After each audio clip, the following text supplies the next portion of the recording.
Welcome to Vayan Subiendo, a documentary history of the Juan Bautista de Anza National Historic Trail. In this episode, we explore the role that Sebastian Tarabal played in the creation of the trail that ultimately stretched from Horcasitas, Sonora to San Francisco Bay. We know little about Sebastian Tarabal, except that he was a member of the indigenous Cochimi tribe of Baja California. The Cochimi hunted game and gathered food in the regions of Baja California and Baja California Sur. They did not originally practice agriculture, but they did produce pottery. With the arrival of the Spaniards in the 1600s, many Cochimi opted to settle in the mission communities established by the Jesuits in Baja California and ultimately in Alta California by Franciscan friars and Dominican brothers.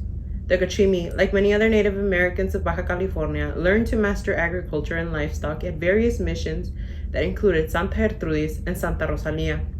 Records indicate that Sebastian Tarabal lived in Mission Santa Gertrudis, which is located near the border between the modern Mexican states of Baja California and Baja California Sur.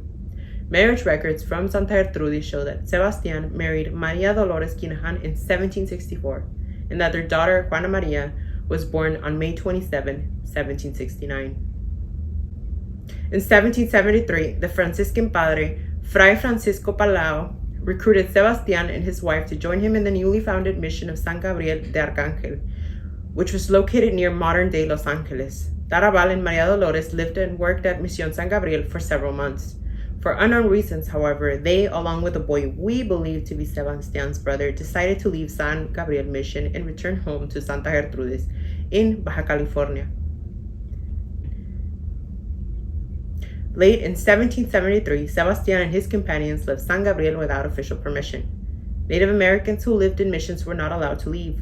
Their commitment to the mission life was for life, and thus leaving made Tarabal and his companions fugitives. To evade Spanish soldiers and possible arrest, Tarabal avoided the established land route that ran south from San Gabriel to San Diego and then to Baja California. Instead, he opted to head southeast from San Gabriel to Borrego Springs. Here, he and his companions used an established path to cut through the Santa Rosa Mountains and enter the arid Yuma Desert. It is possible that Tarabal possessed knowledge of existing trade routes that connected the Pacific Coast tribes with the Quechua Nation at Yuma. If so, Sebastian must have known that the trail from Borrego Springs to the Colorado River was harsh and dangerous due to the extreme weather and a scarcity of water. For several days, he and his companions journeyed along the parched desert landscape. Maria Dolores and Tarabal's brothers never made it to Yuma. They died in the Yuma Desert, somewhere near the Imperial Valley. It is believed that Maria died at the massive sand dunes located about 15 miles west of Yuma. The location of the death of the boy, however, is not known. Sebastian Tarabal did survive the desert crossing. Quechua natives found him near death at the bank of the Colorado River and nursed him at Yuma until he was well enough to travel. At Yuma, Tarabal shared his tale with Chief Oliquiote Quibe, the Quechuan leader who came to be known as to the Spaniards as Salvador Palma. He recognized the significance of Sebastian's desert crossing. It proved that contact between Yuma and tribes in the Los Angeles region could be had. Palma understood that Sebastian's tale and information would be of great value to Spain, who had planned to establish a land route between Sonora and Alta California since the early 1700s. Palma recognized that the round required that Spanish establish a colony at Yuma.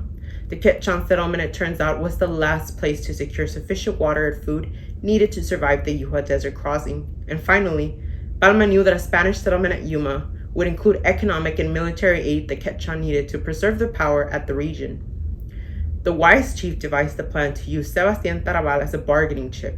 He agreed to turn in the Cochimi native over to Spanish officials in return for the creation of a Quechuan-Spanish alliance at Yuma. In late December 1773, Palma escorted Tarabal to the Spanish settlement of Altar and introduced him to Captain Juan Bautista de Anza. Fate seemed to bring Tarabal and Anza together on the matter of an overland trail from Sonora to Alta California. In 1772, Anza petitioned Viceroy Antonio Bucareli for permission to establish the route. He received a favorable ruling in the fall of 1773, in large part because of the intelligence about the trail Anza was able to gather from various sources, including Sebastian Tarabal. Very little is known about the 1773 meeting that took place at Altar between Anza and Tarabal. Since the fall of that year, Anza had gathered supplies, troops, and an additional formation for the exploratory expedition. Tarabal's telling of his journey through the Yuma Desert had an immediate impact on Captain Anza. Anza recognized that Sebastian's tale was the last piece of intelligence he needed to fully understand the nature of the desert landscape that lay between Yuma and Borrego Springs. Anza pressed Tarabal into service and required that Sebastian serve as his guide. The expedition to establish the desert trail began in January 1774. During the first part of the journey, the Spaniards traveled the Sonoran desert by using the Tono Odan trail that ran from Altar to Yuma, known as El Camino del Diablo, or the Devil's Highway. As the name suggests, the Devil's Highway crossed a landscape whose climate was extreme, terrible heat in the summer to freezing cold during winter. Aside from the extreme weather, Anza worried more about the lack of water along the trail, and he relied heavily on the experience of Fray Francisco Garces to identify locations where they could find water. Garces had journeyed to Yuma via the Devil's Road in 1771, and so he knew the landscape well.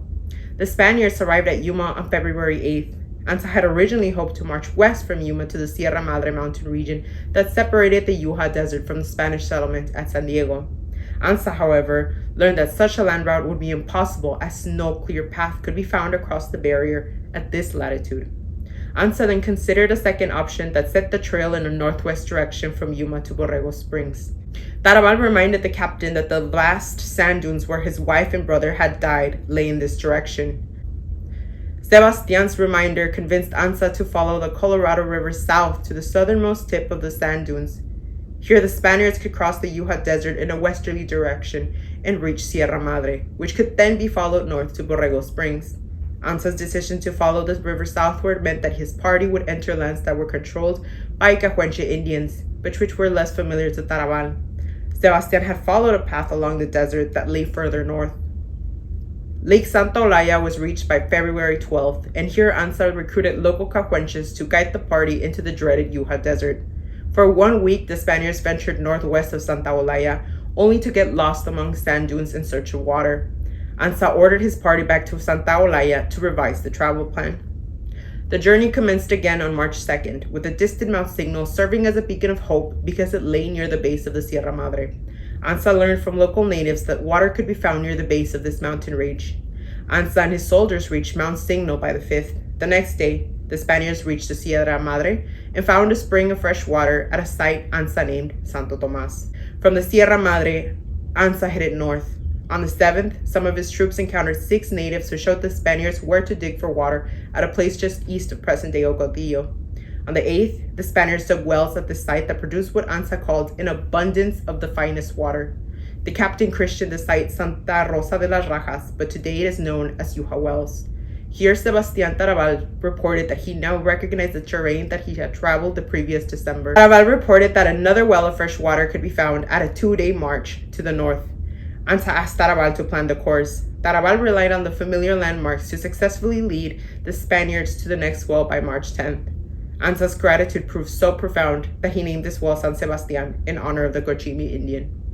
Near this well, the Spaniards encountered a Cahuenche village.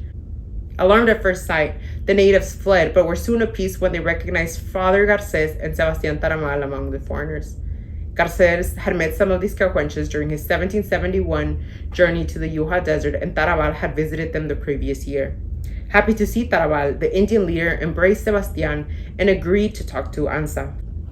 From this meeting, Anza concluded that a land route from Sonora to Los Angeles was possible. All that remained was for Tarabal to retrace his steps back to Mission San Gabriel. It took Sebastian another 12 days to lead the Spaniards across the mountains near Borrego Springs to San Gabriel, which they reached on the 22nd of March. In the coming weeks, Anza's party continued its journey north to Monterrey. Anza did not continue on to San Francisco. He remained at Monterrey from April 18th to the 22nd. He completed the journey back to Tubac by May 26, 1774. In November 1774, Anza entered Mexico City, a celebrated hero of the Spanish Empire. Anza received a promotion to the rank of lieutenant colonel and a commission to escort Spanish colonists from Sonora to San Francisco. Anza's second expedition to Alta California ran from October 1775 to June 1776. It resulted in the successful escort of some 240 individuals to San Francisco. Most were of mixed racial heritage and ultimately became the first Spanish colonists of San Francisco. Sebastian Tarabal joined Anza's second expedition as a guide and interpreter, but only made it to Yuma. From Yuma, he followed Father Francisco Garces on his travels through California, the Mojave Desert, and the Sierras. Not much is known about Tarabal after 1776. We know that Sebastian, like so many other Native Americans, received little recognition for his contributions to the establishment of the Anza Trail. Anza, in contrast, has achieved a greater mark in history, and his legacy is celebrated from San Francisco to New Mexico. In the end, everyone should be mindful of the fact that the story of the Anza Trail is a shared history between the Spanish colonists who followed Anza to San Francisco and the Native Americans they met along the trail, and who welcomed the foreigners into their homelands.